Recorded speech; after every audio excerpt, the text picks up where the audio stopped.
How long gone? Let's get restarted in here. Jason was having some Zoom issues, but we're fucking back, baby. The computers are firing. The Zoom recorders are recording. There's a shirtless guy sweeping up the basketball court like a good Samaritan in my purview. So things are looking good for me, Jason. That's so huge for you. Congrats. Yes, Tuesday morning. This is day 3 of podcasting in a row. I'm only mild. It's affecting Bean more than anything. She's thrown off by this obtuse schedule. Sure. Pray for. Well, Bean's got rest. Bean's gonna have the door open the rest of the week.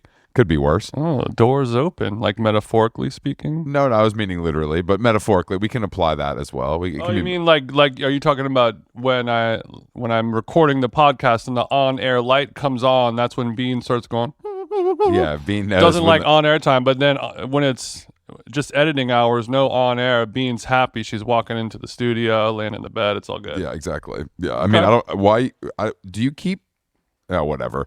Let's talk about Travis Kelce's mom's renovations, because that's what I've been seeing the most of online. Which is I'm a little confused. Is there something I'm not getting, Jason, or is that just the funny bit about it? Yeah, I think it's one of those things where slow news day, and there's a little bit of an announcement. I suppose the mother-in-law of Taylor Swift remodeling the house is more newsworthy than most news today, just in terms of eyeballs and engagement. You know what I mean? Yes. If we're judging it on that, yes, more you're people are right. privy to that than what's going on in Qatar or a Kuwaiti missile defense base or something like that. But I think what happened with it was just such an easy, fun prompt to create memetic replies to, that everyone couldn't help but get a little ribcage shot in there, because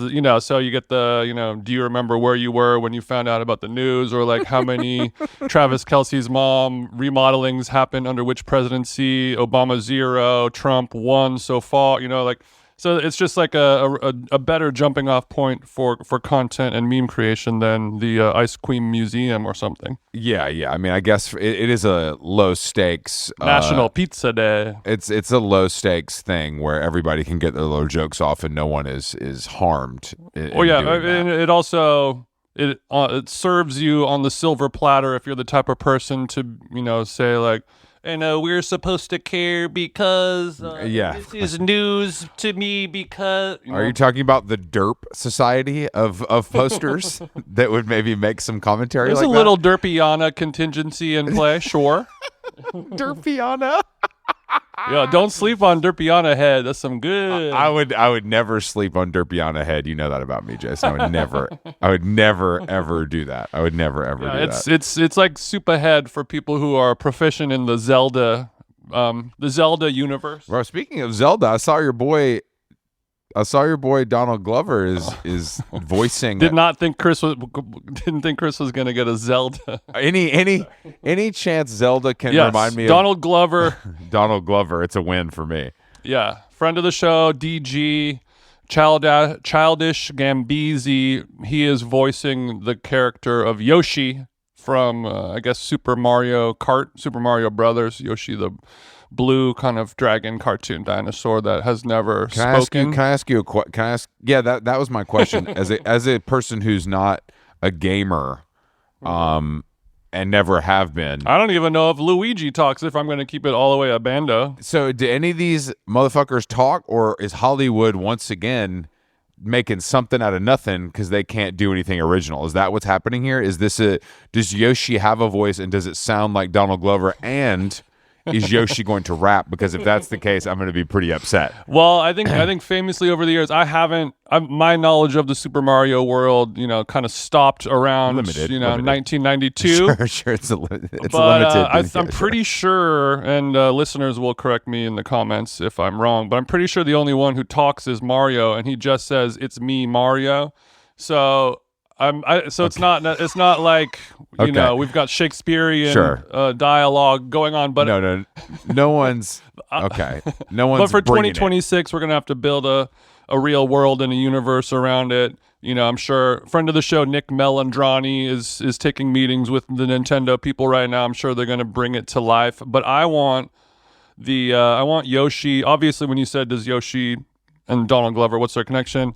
I think people want Yoshi to sound like a black guy, just at the end of the day, just to kind of make things right. And I want it to be a situation where Yoshi only says his name, like Groot. Are you familiar with Groot? Only vaguely. Yeah, so Groot, he was a character on Avengers, I think.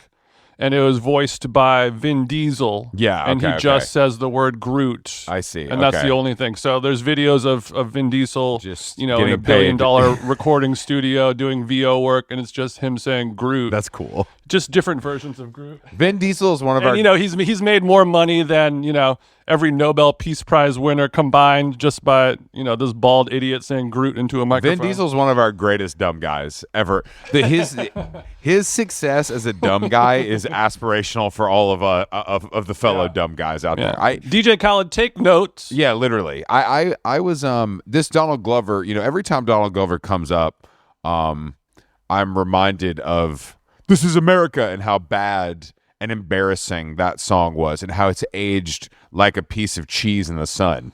And it's crazy to me that we let that was like a hit song. People acted like that was a unbelievable piece of artistic genius that would last the test of time. Mm-hmm. And nothing is more embarrassing. Like, that is more embarrassing than any song that I can think of in the last 5 to 10 years that got that popular. Truly. Yeah, it had the energy of the dancing was crump adjacent to me, where it reminded me of, when the people were crumping on the front lines of the protests to the police officers. Oh, I forgot about the crump gate. You know what I'm talking about? Yeah. It's not an A-B comp, and obviously there are some racial implications in play that I'll be careful with, but just in terms of like, I have a feeling inside of my body, and the only way I can express it outwardly is moving my body in a very specific way. I just think Donald Glover is someone that I think he's a very talented guy who has never done a single thing that I am interested in. And that's Atlanta's Eminem's fine. disease, as they say. Yeah, it's Eminem's disease. It's like you can be really good at something and make stuff that is completely unappealing to a lot of people. Obviously, Type 2 diabetes, also Eminem's disease. Donald Glover's done just fine. He doesn't. Obviously, he's the one winning here. He's got a big house above the Trader Joe's in Silver Lake. He's fucking on whatever he wants to fuck on. Body look good. He's doing just fine. Well, I don't know about body looks good. He's got 3 kids. You know what I mean? I think he might have gotten married. Oh, I forgot he did carry 2 of those 3 pregnancies himself. Yeah, that's why he's been low for a little while. He was actually carrying to term. Donald Glover is the type of motherfucker to, like, low key. He didn't tell anyone about it, but he did want to relieve the burden of the woman, so he did carry the entire pregnancy, all 9 months himself, and he didn't make a show of it, and I think that's so cool. It's really, really good. Really good. Oh, really okay, what good. else is happening here? I guess I already had all the stuff to talk about yesterday because we podcasted yesterday. There's too much to talk about, though. It just keeps... But we can talk about Rihanna. I don't want to talk about that. That's scary, bro. It's giving it's giving Selena. Pulling up with an AR-15, just spraying at somebody's house is another level of psychosis. Like, you think Shad's mentions are getting killed for that Harry Styles review? Think about it. They pulling up. What's worse? Pulling up with the AR-15 and just spraying, not knowing if anyone's home, is one of the more deranged. Like, that's more deranged than actually killing someone to me. Like that, like that's even more twisted to think that like would work. Or maybe the whole point is you don't want it to work, and that's why you do it that way. There's a lot of... We're not here to debate the ins and outs of schizophrenia, but I want to know how a bitch fires 10 shots at a house and only hit once. Nine misses, one bullet went through the house, and I'm assuming Rihanna doesn't have a tiny home. I don't think it's one. I don't think she's living Rihanna's a got minimal a palatial estate that you should be able to hit at least 3 of 10, even if you're It's a house. blindfolded. Even if you're blindfolded and spun around 5 times before they give you the AR. I would agree. Not to make light of an awful, frightening situation, but and then you can put on your JBP tinfoil hat and say, is this some, did Spencer Pratt pay this psyop situation? Did he pay this person to make it seem like Karen Bass's Los Angeles is now an unsafe place to live for celebrities? And he's going to come in and clean up the streets. If I'm mayor, no one is going to shoot up R&B royalty on my watch. Something like that. Is it a means to get more people to leave California? Wow. You're always cracking the third eye. I think it's just a crazy person who likes Rihanna too much. Is probably what's going on. Why not both? All right, we do have a guest today, legendary chef and proprietor of the River Café, Ruthie Rogers, fellow podcaster. She has a new cookbook, Table 4 at the River Café. She did that great lemon-based cookbook with Ed Ruscha a couple months ago as well. It's my favorite. It's probably my favorite restaurant in the world. And I think I just love talking to a fellow podcaster when it's not their full-time job. Yeah, absolutely. But I mean, I guess their part-time job is selling books, and that's the main reason why we talk to most people in our lives, isn't it, Chris? God damn it, isn't that right? All right, let's cross the pond and give Ruthie a jingle. Hello. What's up, Ruthie? How are you? What's up is that I'm in Claridge's because given my life, I didn't think I'd get home in time to do this at the house. And so I called up my friends at Claridge's and said, "Can I have a room?" So I'm sitting in this unbelievable suite, which I might never leave. And just sit here for the next 10 days and just stay in Claridge's. But that's what, it's good having friends in the business. I would have to say that, yeah, that might be the coolest opening response to "What's up" that I've ever heard. And we've done this for a long time. All right, so you're saying that your commute was looking a little dodgy. Yes. So you called Claridge's and said, "I need some space to podcast," and they blessed you with the suite, is what? Yeah, that's Okay. how it rolls. Yeah, they were great. I mean, the thing is that I saw that one of your questions was, what's the most misread view of your industry? And I would say, without getting too serious, that, people always say, when Rose and I started the River Cafe, it's so competitive and people have your throats and the industry is one restaurant against another.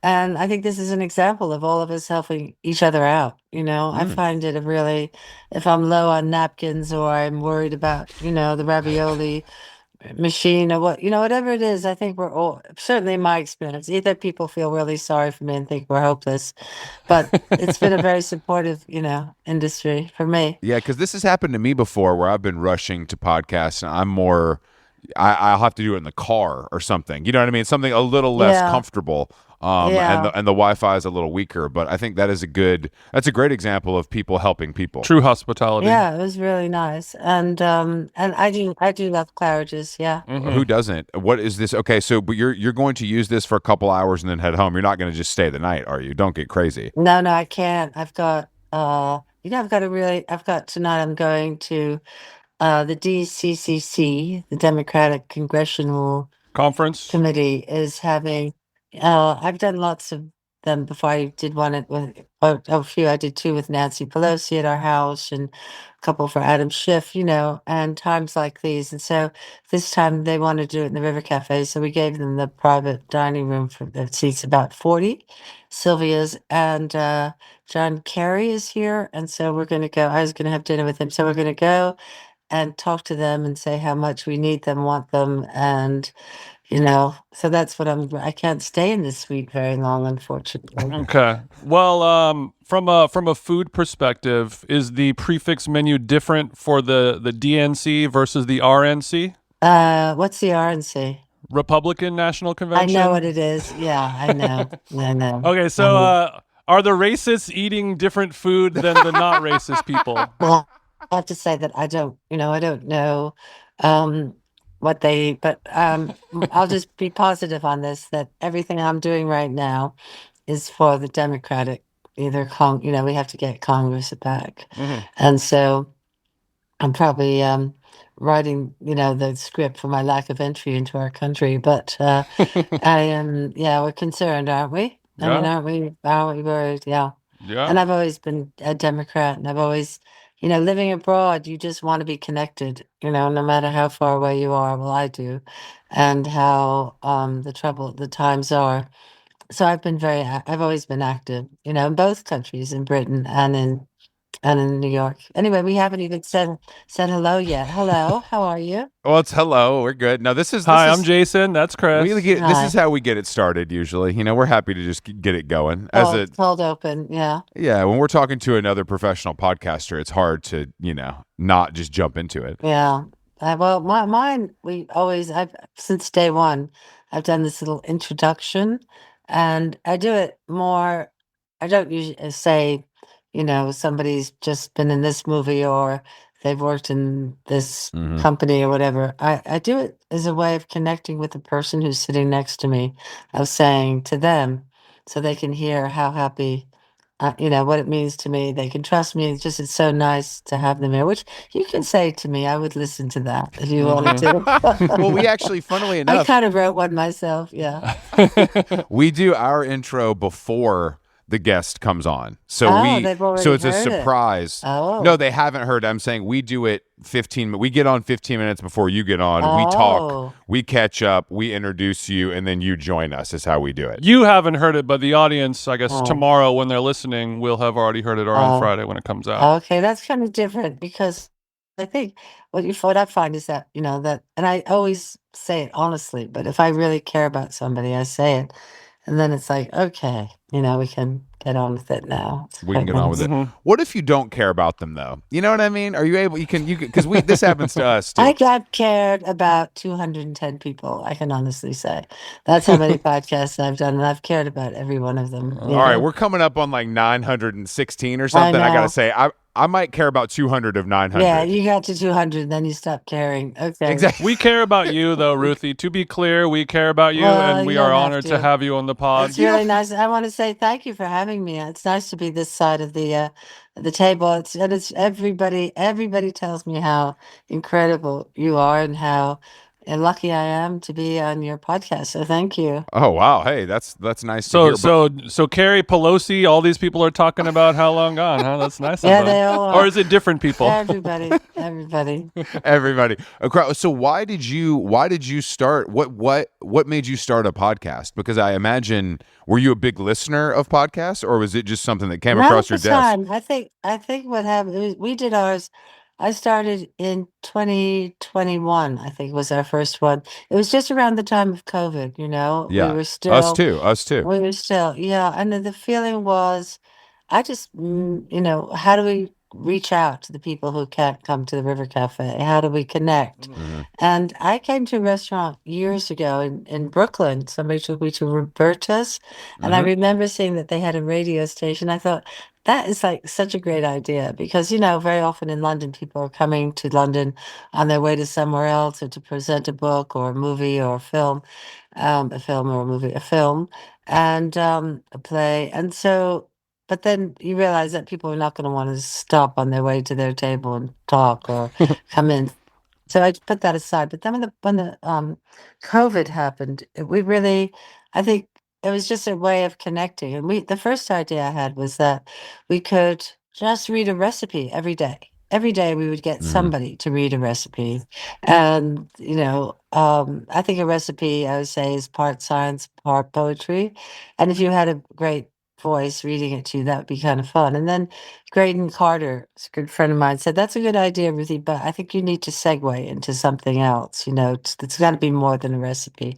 So then we started, well, how about if we really talk to people through the lens of food, through the lens, that what are your memories? There's a program here called Desert Island Discs, which does it through music. Of course. And so what if we did it through food? And, did your mother cook? Did your father cook? Did you, how old were you when you had your first, glass of wine? And did they entertain? Were you included? Did you sit at the top of the stairs and listen?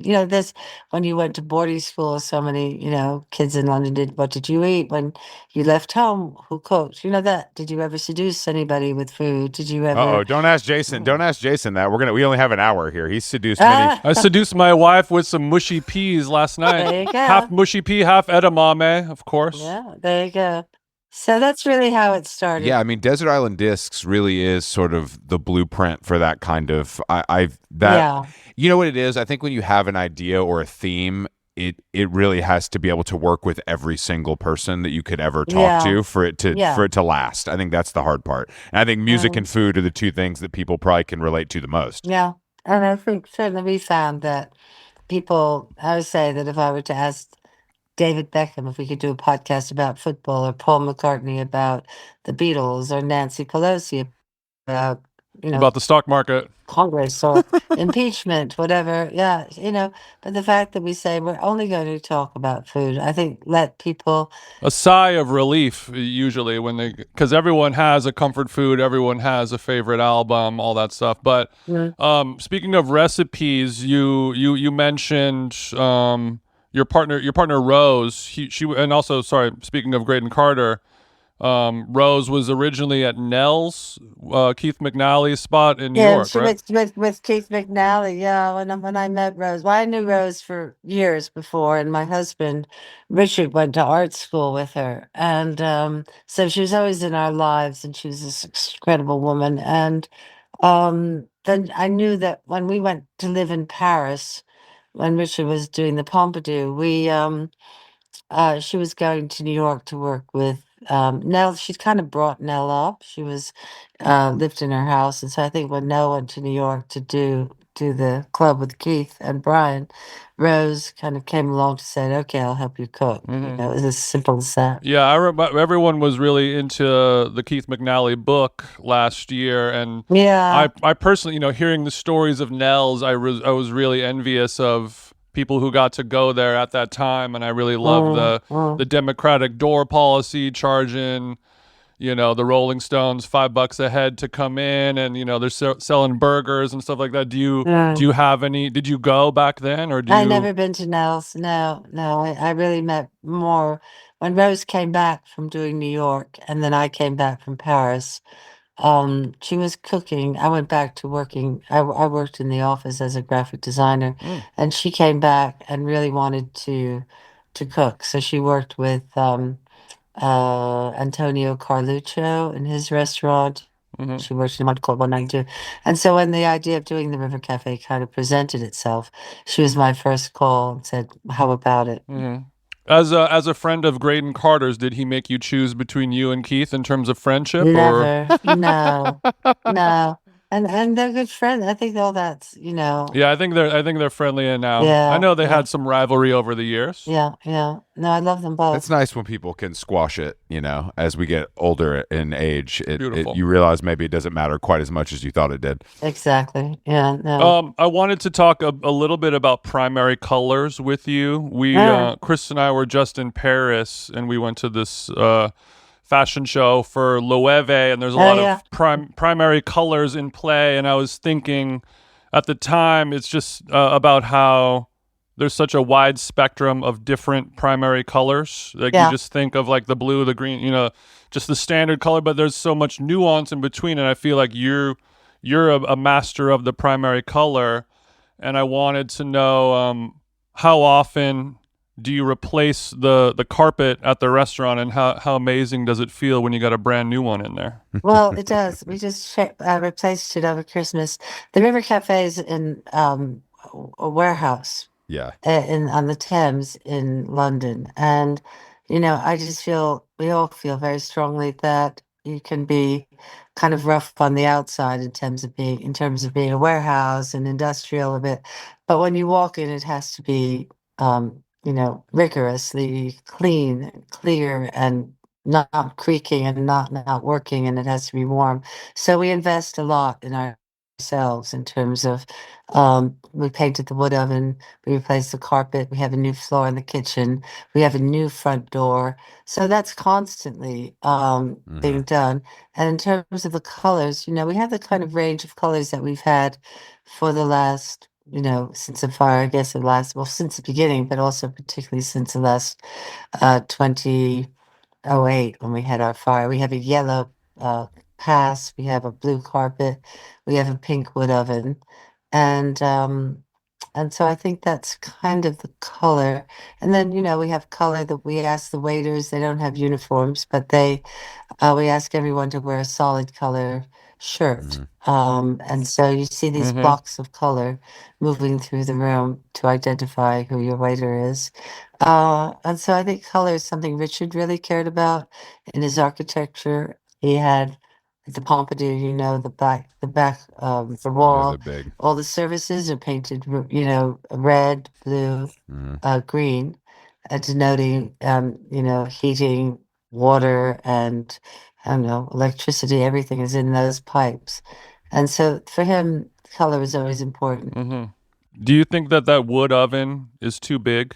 Every time I'm in there, I think about how giant that thing is. It really steals the gaze, and it's amazing and awe-inspiring. But do you need that much square footage? Well, the wood oven that we had before that, I think, was pretty much the same size, but it was in a wall, So Oh, I we see. just took the wall away, Got it. and we Got it. Got love it. it. It is. I mean, what I like about the wood oven, and I haven't thought about whether it's too big, but I know there's a lot of things we can't put it.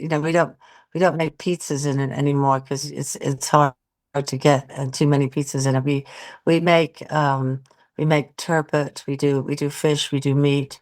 And we do, the River Cafe has three fish on the menu and three meat on the menu. So we'll do, for instance, turbot in the wood oven, sea bass on the grill, and maybe scallops or monkfish, on the top of the stove. So, and Mm-hmm. then we'll do always a game bird in the wood oven and beef on the grill, and then slow cooked meat on the top of the stove. Mm-hmm. It's a shortest menu, and we change it, as you know, twice a day. Yeah. So, Yeah. I was sorry to interrupt, Kristen. Then No, go ahead. Go ahead. when I was reading the intro of the book, you described the food you ate growing up, and I felt like it really perfectly described the food that you serve at the River Cafe, which is unambitious but considerately prepared. And I think that really is just the best piece of fish you can buy. Olive oil, lemon, salt, anything else will only take away from it. And it's just a style of, I guess, virtuous eating that a lot of people are really drawn to. I think that, there's so many ways and so many interpretations of food. And I think actually no, everything is difficult. Making a beurre blanc in Paris is something I love eating, and it's difficult. But I also think making a piece of fish with nothing but some herbs and lemon on it, capers, just a few ingredients is even harder. And it demands that you can't hide. There's no way Mm-hmm. to hide. And so what you have on the plate, but it's complex. I think our cooking is certainly it has a complexity to it. And it has simplicity and complexity. Very often I'll look at a menu and I'll think, what can we take off? What can we take off this plate? Or what can we take off? You can make a tomato pasta in any way. We know that if we make ours with a tomato sauce with just really fantastic tomatoes from Puglia in the jars with no juice. And then you have seasonal, basil, which comes from the curry, so it's kind of peppery. And we use whole cloves of garlic. We don't slice it, so we really brown the garlic and Mm-hmm. get it soft. That takes a long time to learn how to make that, I'd say, but it only has three ingredients. When you were younger, were you less like that? I've found that as I've gotten older, I'm realizing that things taste better, even if just take the onion and the garlic out of a dish that you would just sort of instinctually automatically put in anything, and realizing that things taste better with the less ingredient, or like Mhm. sometimes white vinegar is better than the red wine vinegar or champagne vinegar or Yeah, some crazy yeah. flavored one, you know what I mean? Yeah, I think I always I don't know, I think I have to say, I really like eating all kinds of food, um, I think as long as it's cooked well, then, you can go as far as you want. Personally, I'm not keen on a lot of different things going on the plate or in the meal, but, go for it. Sometimes it's just Mm-hmm. exciting to see what people are doing. Yeah. Okay. I guess in terms of confidence in the kitchen yourself when you're cooking, you mentioned learning how to cook from Julia Child recipes. And you mentioned if you kind of follow them if you followed those Julia Child recipes to a T, you never really fucked up a dish. It usually ended up working out. How long did it take you to get to the point where you could stop following recipes to the T and kind of go off on your own journey? That's a good question. I think, as I said, Julia Child is like being able to write, free prose, after you can know the real meaning of a sonnet by Shakespeare, knowing how to Joseph Albers could do a painting with the color yellow, but he could do incredible life drawings. So I think in cooking, for me, I think it's about Julia Child. She would say, take a tomato, 3 inches wide and 4 inches high, and put it in a saucepan that is, 1 inch of olive oil, and it was just very scientific. Now, I think, there are scientific cookbooks which can be rubbish. Science doesn't give you, the answer. But what she did was, I think she taught a generation of cooks so they could make a souffle, and then, as you say, once you've made that souffle, then you might, put less spinach and more cheese, or you might do two souffles together, or you can then move on. But it's very good having that structure, I think. Yeah. Baseline. Yeah. You need the structure. I need a lot of structure. If you ask anybody in my life, that's why I'm sitting at Claridge's, having not charged my phone and not being home in time. all that structure. No, I guess that when I go to the River Cafe, in the winter months versus the summer months, in the summer I noticed that obviously it's all happening outside, and it almost doubles the space of the restaurant. Like the inside of the restaurant is not empty, but it's people are choosing to sit outside. But it seems like you're almost like doubling the amount of business you can do for those 3 or 4 months. Not necessarily, because what we do is because we only have a kitchen a certain size. Sure. So we can't double it, but what we do know is how to do it so that we can take care of more people, a lot more people. But very often you'll see that inside is pretty empty, and we put everybody outside. Yeah. So it's not as if you're doubling it up. You're not inside full and outside full. It can happen on a Sunday lunch that we do that. We enjoy doing that, and it's fun and it's demanding. But you just have to be careful that you're not doing too many people. And it's something that I've really learned, which is you always want to squeeze one more table in, or and actually it's better not to, because somebody suffers, including the waiters. Yeah, I was gonna say, not just the staff. It might not be worth it for the extra £7 in the pocket at the end of the day if everyone's suffering. Well, I guess speaking of you mentioning that there's all this chaos going on, figuring out where to put people on a busy Sunday brunch day, but you said you have a lot of fun doing it.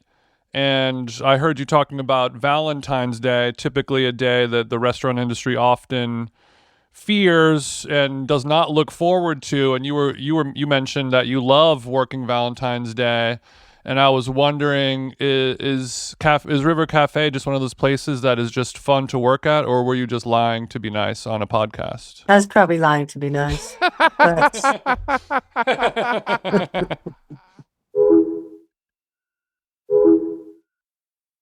I have to say that for me,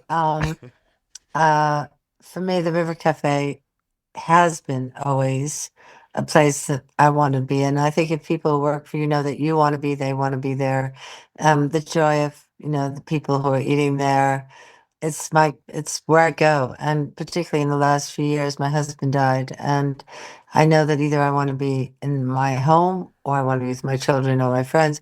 But for me, walking in those doors of the River Cafe it's just, I'm so lucky. Yeah. I'm so lucky to walk there and work with the young people I work with, the people I work with, the people come in to eat. The problem is always a problem, and something that needs to be solved. And so, and cooking and, having a restaurant, I don't know, you feel that you're giving back. You're creating a place where perhaps people can come in and feel taken care of. I've seen it's very theatrical. You have people who cry in restaurants. You have people I say people do very private things in a very public space.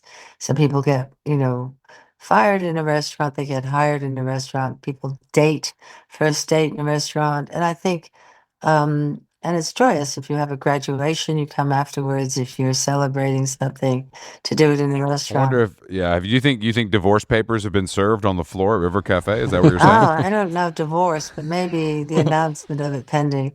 But Do you recall your favorite proposal in the dining room over the years? well, yeah, we had one the other day, which was, he got down on his knees in the middle of the restaurant, and it was charming. But the story I always tell, and I apologize to your listeners if you've heard it 100 times, is the person who asked if we would make a cake. He was going to propose that night, saying, Mhm. "Will you marry me?"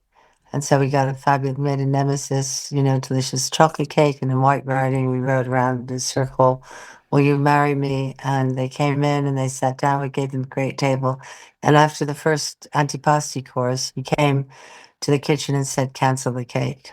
So we always wonder what happened in that, half hour that, Golly, one fucking salad. This guy's changing his whole life I course. know, responsible, exactly. That's really good. I do find it because when I'm in London and I always try to go and I always invite my friends that are mostly British and I think a lot of them do think of it in some ways as like a special occasion place that they went to for the stuff that you're talking about. Like when I graduated from high school or when I finished college or whatever, it was like a special thing for my family to do. Why do you want to go there? Did you get a new job? You get a promotion? What's going on? Yeah, they always think I've got some. I'm like, I'm celebrating that the food is good. That's all I need to celebrate tonight. I don't need a reason. I'm celebrating the fact that I was able to get a table at the River Cafe.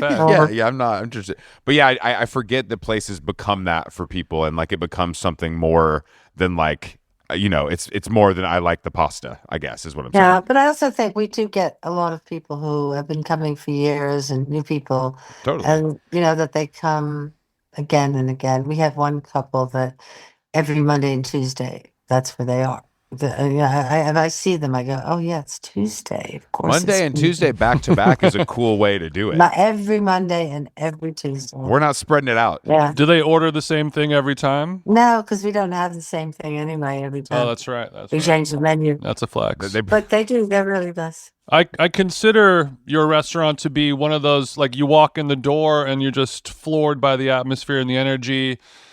It's one of those restaurants I wouldn't go to for the food, but the food happens to also be enjoyable. So are there any other restaurants that you can think of, in London or abroad that you don't necessarily go to for the food, but more so for the atmosphere, and it makes up for it? Oh, well, that worries me if you don't go for the food, because I think the most important thing, I mean, ultimately, it is food that make people go back. Of course, I won't go back to a restaurant where somebody, waiter was rude to me or has made you feel intimidated by the wine sommelier.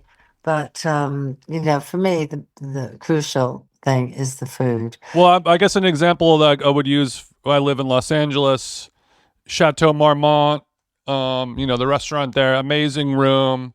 Always happy to go. If somebody invites me, I'll say yes every time. But I'm not excited about the food. I don't think they have a reputation for having amazing food, and none of that really matters. You know what I mean? Yeah. Well, for me, it really does matter, the food. I mean, again, obviously I will go, I think both are important, but yeah, I think for me, the food is very, very important. Okay. Not me. I'm just there. No, I'm only there.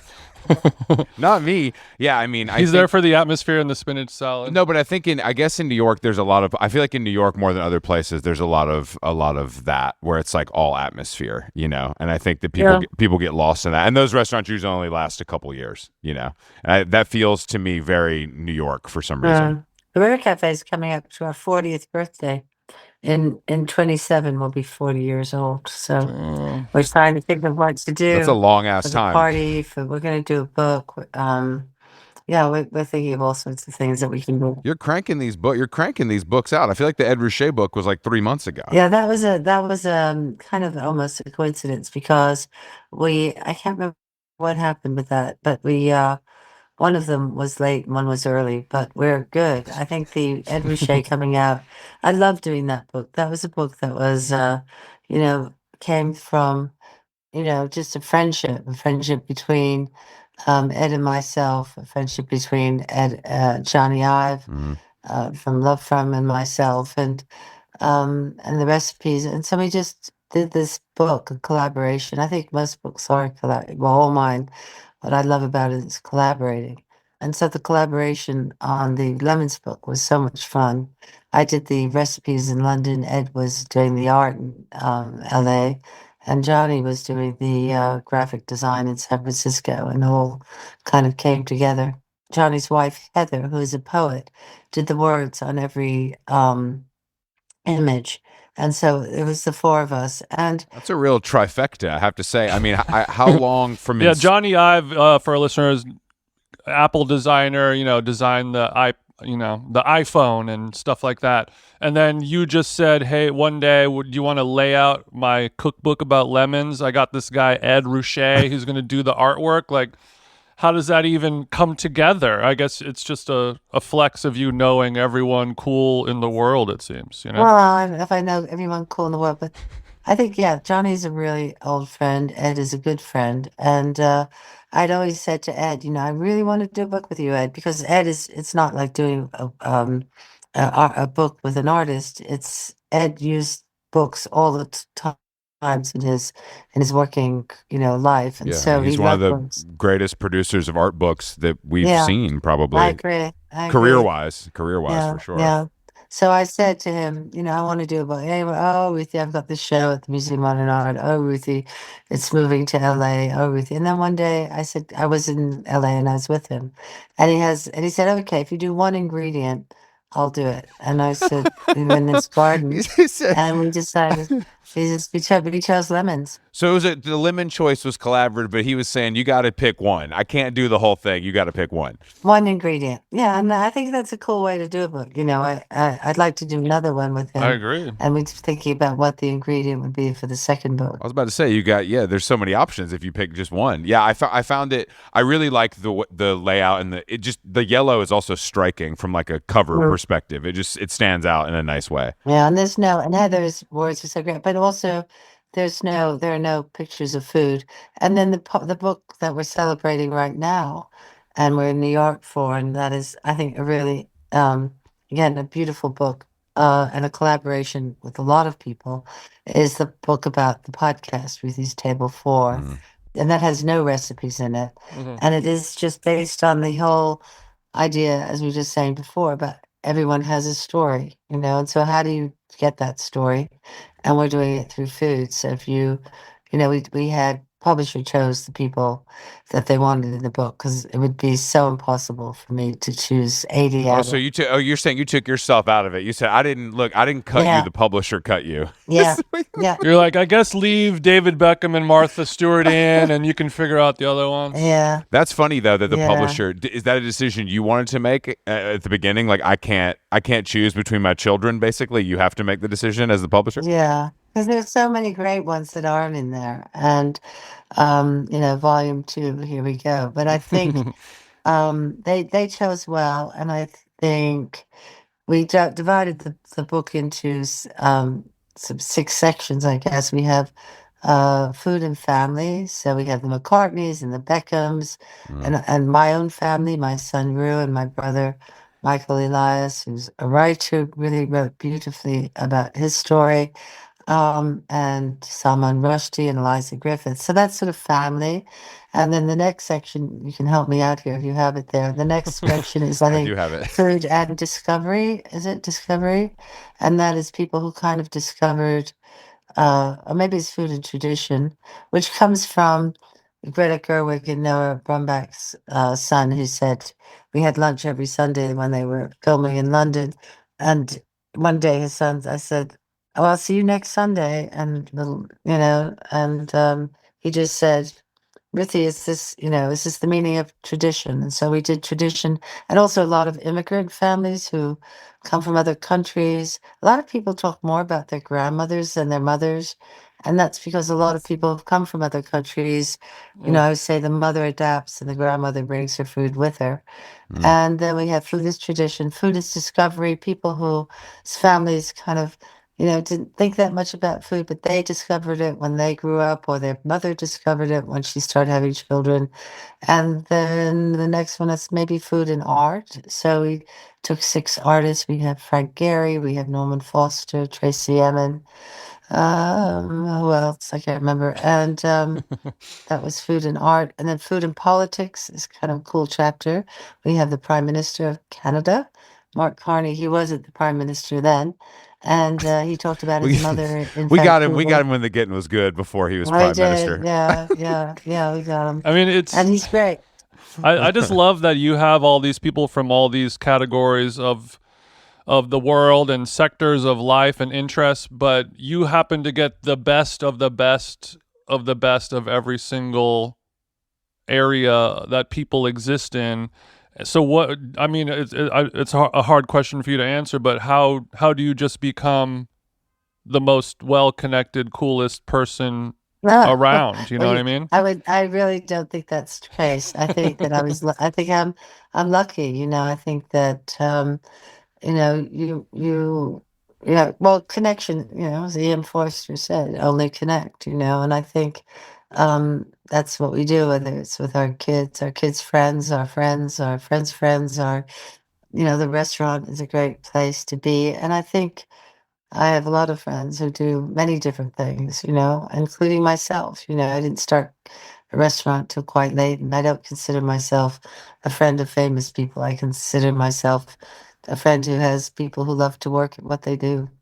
Okay, so were you like this before the restaurant? Like social wise, like do you like to socialize? I think Richard and I both feel both a social commitment to to the environment, the people where we live. So when we moved into Chelsea, we called up the local theater and said, "We've just moved here. How can we help?" Or, we cooked meals in children's schools, or we had, we You're had, active, basically. You're yeah, I active. don't see it as being social. I think see it Yeah, as yeah. being people are very important to him. They were important to him, important to me, the people I work with.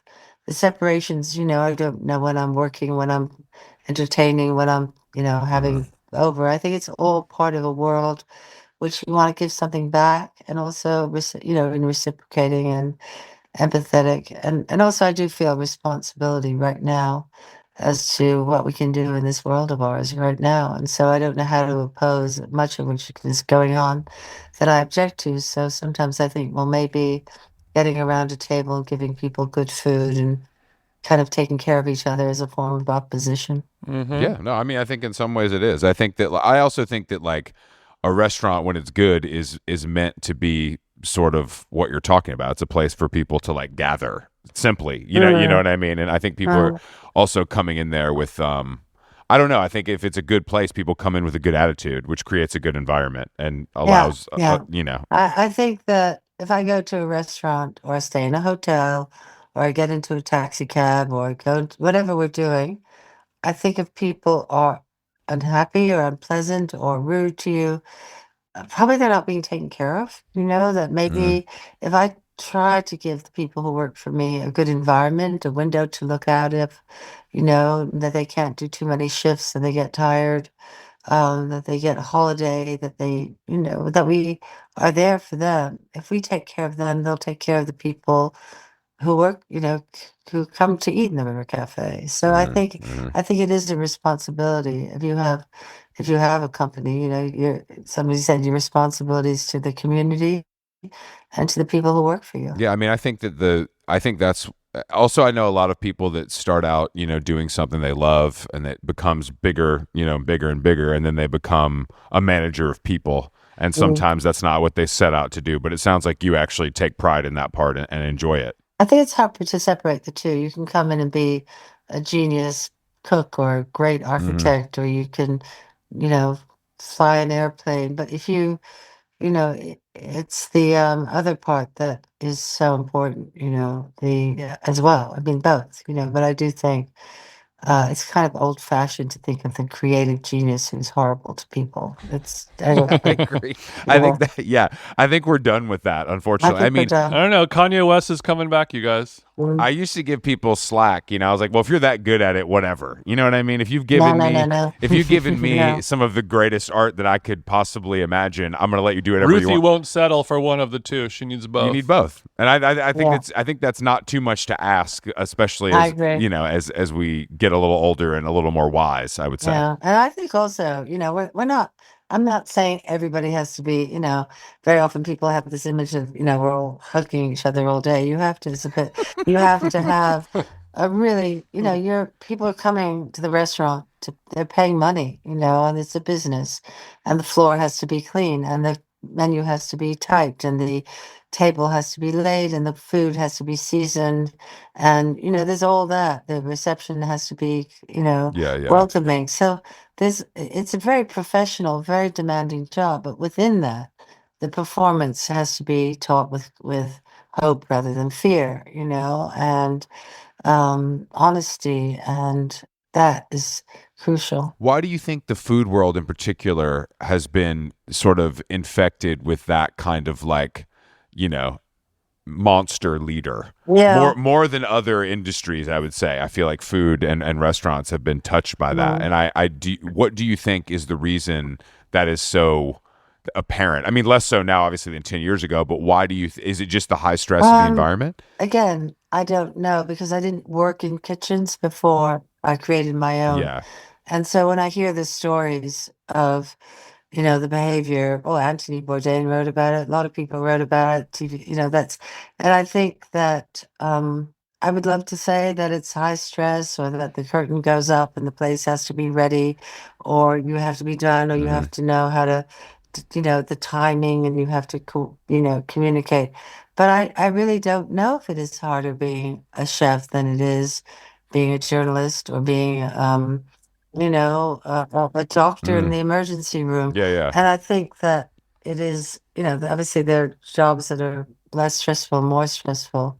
I think it was very much built into the system of having to get up early, having to work late, you could only deliver if you were bullied into it. I don't know, but what it really gives me hope now and confidence and joy is to see that the restaurants that we all love to eat in are not run on that way, and it's just, Mm. I went to Le Bernardin, which is about as classic and gorgeous a restaurant. And Eric Ripert Mhm. really it was so, the way for me, what I understand is he's a modern person, and he deals with people in a fair way. And I think, Mm-hmm. I'm not saying that we all don't, but then journalists always used to call me up and say, oh, it must be so stressful to be a chef. And I used to go, gosh, well, it must be really stressful to be a journalist because it's slightly patronizing to say, oh, I don't know. There's something I don't like about the exceptionality of being in a kitchen to behave in a certain way. Mm-hmm. Oh, I agree. I mean, I think it's it's kind of insane. But I think that when you're talking about Le Bernardin, I mean, that's been around for a long time too. Maybe there's a through line there of like, if you do treat people the right way, something can last a lot longer and maintain a level of quality and not burn out bright like some of these other places do. Yeah, I agree with you. I agree. And I also think a really good thing is that a lot of chefs, I'm talking about the kitchen now, Mhm. is a lot of chefs. It used to be that if you couldn't do anything else, if you weren't really good at academics or you weren't good at whatever, Mm. you became a chef. A little bit of a criminal record, maybe a little dirt under the Yeah, maybe a fingernails. little criminal record. And now, if you look around the River Café, I don't know who has a university degree and who doesn't, who studied at Yale and who went to Oxford and who Mm-hmm. went to the local cooking school. But they are really, have a sense that they've chosen. And okay, I'm going to be in trouble here because I think not everybody gets to choose what they do want to be. And, Mm. so and there are a lot of people who are cooks and they don't even like cooking, but I hate podcasting, Ruthie, so I totally understand how they feel. I understand how they He feel. just happens to You be just great keep at it. going. I can't help it. Yeah, it's a gift. Yeah, but you know what I mean? That I think, Yeah, of course. we romanticize the idea of the chef as being somebody who saw the light and is just, cook. But I do think that my advice always to somebody who wants to be a cook is don't start too young. Don't go and learn and go to school, travel, do something else. But because if you start being a chef when you're 17 or 16, by the time you're 26, you're kind of like could be burnt out, So Mhm. I don't know. I don't know. I have no No, advice. I agree with that. You become a chef instead of a person if you start too early, and if you start later, you're able to use all of your life's experiences Mm, and channel that, and make interesting food that's unique only to yourself mm. versus just competing with everyone else to have the nicest looking plate. You're in the restaurant a lot, though, right? Like you're there as much as you can be. Oh yeah, I mean, again, I would tell this, but I they gave a party for me recent at my birthday party, and they gave me a quiz in front of 140 people, and one was, how many slices of Nemesis have we sold, and who, and how many pieces of kilos of squid we buy a year, and they were cute. And then they said, who is our most regular customer? And so I named the people coming every Monday and Tuesday night. It wasn't Mhm. them. And then I named somebody who comes in, every lunchtime in the summer. Almost comes in if he's traveling from New York, he comes for lunch and dinner. So I went on, and I got it completely wrong because apparently the person who was the most regular customer in the River Cafe was me. Hmm. Oh, they tricked you. Oh, They tricked me. that's not Yeah, fair. not That's not fair. fair. This I was lady quite will not judgmental. stop coming in here. Wow. I know what are you doing Yes. that? Well, Exactly. you mentioned Le Bernardin and the what Chris and I went there a little while ago last year, and Eric Repair would come over and he would touch our table and talk to us the same way that he would, I'm assuming, would come in and talk to you when you go into the restaurant. Not only going to the VIPs and everyone. So, do you have any philosophies or structures or systems in place when you have to go out and touch the tables, and do you go to all of them? Do you decide who has to? Are there tables that you don't want to say hi to but you have to for other reasons? One of the things I think that I do have a rule is even if it's my family that are eating or really close friends, is I don't stay too long. I really try to really say, Mm. in the warmest possible way, how are you? And then because I think sometimes you go to a restaurant and ultimately you want to say hello to the owner or the chef or your friends, but basically you're there with somebody and it's nice. So I try not to stay too long. I make a lot of eye contact. Mm-hmm. That's my thing. And so when I see somebody looking at me and then, it kind of looks like they want you to stop, or if they're eating something that looks adventurous, I'll say something if they're wearing something that I notice, or just if they're just like really nice people. And so yeah, I just enjoy that. I mean, I think Mm-hmm. I think I have the best job in the world. I couldn't have a better job. Yeah. Free food. Yeah, and great people. All So the champagne you can drink for lunch. yeah.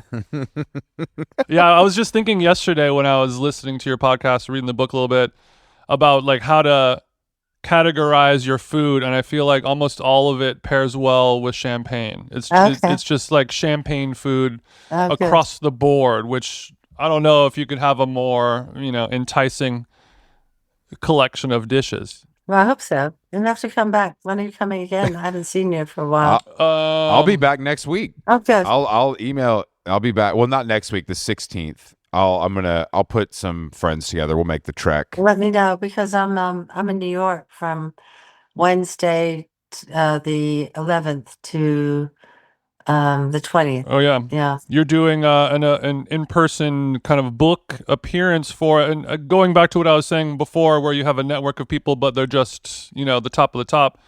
You're doing your book launch party, in conversation with Gail King and Sarah Jessica Parker. Yeah, I am. What I'm jealous that I can't be there. It sounds I'm like sorry you can't. I'd love like you a to treat. come. I hope so. But well, yeah. Next time I'm in London, we'll of course come in. I need to get a new De Beyer non-stick pan. Oh yeah. Well, My yellow's holding on, but my blue, she's taking a beating. yeah, I cooked on my blue one at lunchtime today. Actually, I made a salmon. I love how those are great and look cool and Yeah, not overpriced. yeah, yeah. I do too. The I love trifecta. Are those. you cooking? So you're cooking lunch at home?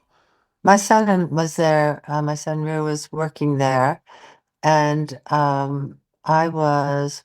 Why was I home this morning? Oh yeah, I had a meeting this morning that started at 11. So then came back, and we cooked a piece of fish and some roasted tomatoes that are the winter tomatoes, the ones from Sicily. We have them now, and yeah, it was really nice to be there with him. When are you not having a perfectly cooked piece of fish with some fresh vegetables and herbs? When are you just having a fucking Oh yeah. chip Well, butty?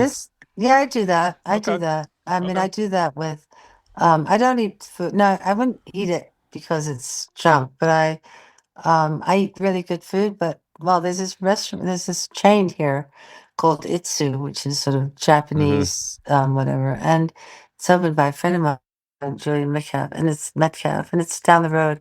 And I sometimes go in there and just have this really delicious miso soup and noodles, and Okay. it's nice, Okay. and I love ice cream, so I'm always stopping for an ice cream. Sometimes I stop at Shake Shack and get a milkshake. So, I'm out there. Yeah, I was gonna. Uh, Okay, I'm glad you said ice cream because I was gonna say your cheat meal junk food cannot be miso soup. One of the most healthy and nutritious Oh, things you you're can eat. asking me that Maybe junk food. not. I don't think junk food. Yeah, I don't know about junk food, but I'm really happy to have like pizza. I love pizza. I Hmm. love yeah, I don't think I'm not that kind of, oh, it has to be this or it has to be that before I eat it. I love corn on the cob when I'm in, upstate New York. And when I was in Mexico, I'd love nothing more than a taco off the street. And yeah, I think, if you love to eat, it's not a question of you'll whether, find it. I Hmm. don't, You'll find it. yeah. What's your martini order? Oh, martini order. That's funny because I am in the restaurant world known for not being, like that great a drinker because I'm so susceptible. So I have one martini, a dry martini, with a twist. I'm very, but my real passion for uh, is tequila because I lived in Mexico for 4 months. My husband wasn't well there, and so I stayed in Mexico City. And what I learned about tequila was it's just such a good drink with food. You were talking about champagne with food, and I love drinking tequila with food. Mm, So we can, share okay, a dry martini and a margarita, or I just have straight tequila on the rocks, sure. or straight up. Do you like tequila? Yeah, I do like tequila, definitely, Mm.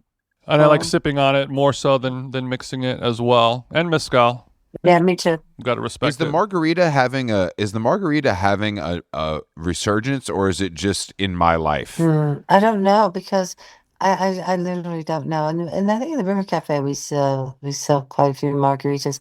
I mean, people are drinking less. I mean, that is something that is a fact, which is, Yeah, yeah. kind of slightly worrying to us all in the restaurant business because, we love wine with food and, people ordering wines is so exciting because there's so many great Italian wines.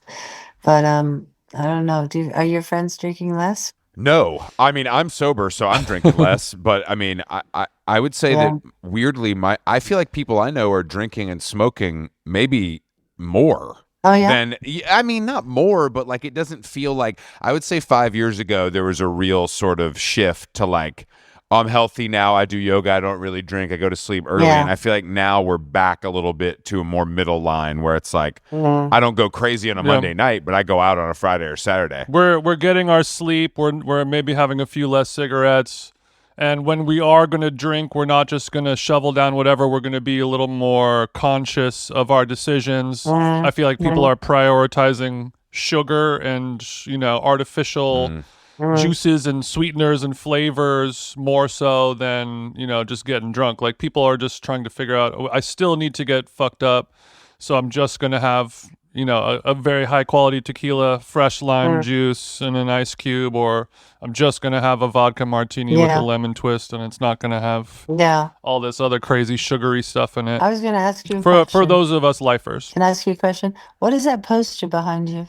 Pet Shop Boys. Is it the Pet Shop Boys? I couldn't see it. I can hardly see. David Byrne's doing he's doing a concert here, and I went to a concert last week. And the Pet Shop Boys, yeah, that's beautiful. What year would that be? Whenever Please came out, I'm going to guess 87, 88, something like that. Did those guys ever come into the restaurant? Is that That's 86. Neil Tennant, right? Neil Tennant. Lives right across the street from me. Yeah. Oh, it's your neighbor. My hood. Yeah. Neighbor Neil is what we call him. Yeah, we love him. Yeah. He's a good guy. Okay, so as we're landing the plane, Ruthie, I know at the end of your podcast, oftentimes you'll have ask people what their comfort foods are, and I'm sure people have asked you that 1,000 times, so we're not going to, and you already went over your ice cream addiction. So can you guess maybe our comfort foods based on talking to us for the last hour? Oh, I have to guess them on the basis of talking to you? You don't have to. Oh my You don't have to at all. It was That is merely a a hard fun one. suggestion. I wonder what it would be. I wonder because you were asking me about that comfort. I was wondering if it might be something to do with maybe a hamburger or something that you felt like made you think of the kind of life out there. I don't know. Pizza is my comfort And food. pizza, yeah, for I'd say sure. pizza's a good one. Yeah, yeah. I don't know. What are they? What are your comfort foods? Yeah, I mean, pizza for sure. I like a good classic In-N-Out cheeseburger, definitely. I also like a nacho a lot. Yeah. Is a deep comfort food for me. Oh, I think of Jason. That's funny. I think of nachos as your comfort food. Now that you're saying it. Yeah, it can have so much dynamic range. Often it's a soggy, sad little plate, but when done correctly, it can be a symphony of textures, temperatures, flavors, and crunches. Okay, well, Ruthie, thank you so much for chatting with us. The new book No, thank you. featuring I 100 really of the coolest enjoyed it. people ever. No, really nice. If you're in New York next week, Yeah, come and see me. I'm going to be, I guess I'll be with Sarah Jessica. You know what I'm doing on Thursday night? I'm going, when does this come out? This comes out Friday. on Friday. Friday, yeah. I'm doing Jimmy Fallon on Thursday. Ooh. Oh, nice. Okay. I'm quite sort of. Do we have our look sorted? Do we have an outfit? I'm so glad you asked me that, because why do you think I was going to be late for your podcast? Because Were you getting fitted? I have to go try one more thing. I don't know. I sort of feel maybe I should just shop in my closet. What would you suggest? What do you think I should wear? Who are you? Who do you want to wear? What designer are you looking at today? I'm kind of a Row person, and I'm also a Prada person. Prada's my kind of, but the two of them are my sort of place where I go. And then there are the others, there's a lot of, I like the Japanese designers. But what do you think I should wear? What do you wear? I think you should wear something that you feel comfortable and confident in. Yeah, maybe. And not let the designer dictate that. Just whatever you feel the best in. Well, are you I know that you're going on a talk show, but Jimmy Fallon will do some physical challenges. Are you going to be doing any activities? Are you cooking anything, or is it just a conversation? My next call is with his people. It keeps flashing up on the screen. So I think it's at 5:30. I think it's 5 o'clock there now. He's like, well, we will be bowling, so make sure you use like a more comfortable trouser or something. But you're not cooking, you're just chatting. Yeah. Okay. In that case, then you just wear whatever makes you feel Yeah, I good. think. Fall winter 26th the road, just fresh off the runway. Will WorldNet ship it over to the hotel? Get you a pair of Do you wanna go shopping slacks, a tomorrow? button down. Yeah, we could go. I would love to go. There's nothing I would love to do more than hit Selfridges with you, but How unfortunately, about that? Yeah, I unfortunately, know. here we are. No, that's far. And if you want, my wife is a professional wardrobe stylist living in Los she? Angeles. Oh. Wait. Fallon shoots in New York, though, right? Yeah. Yeah. Oh, never mind. Anyway, I was going to say. Time is short. Yeah, I got to figure it out. Time is short. I like the way. Okay. Thank you for joining us, Ruthie. We appreciate it. No, really, thank you for asking me. And when you come to London, you should be on my podcast. How about I would that? love it. Please Yeah? sit us down I've welcomed and give you. it to us. Fantastic. I do double Okay. act. I would love All right, that. we'll work yeah? it out. Thank Okay. you. We'll see you Thanks, soon. Ruthie. Thank you. Later.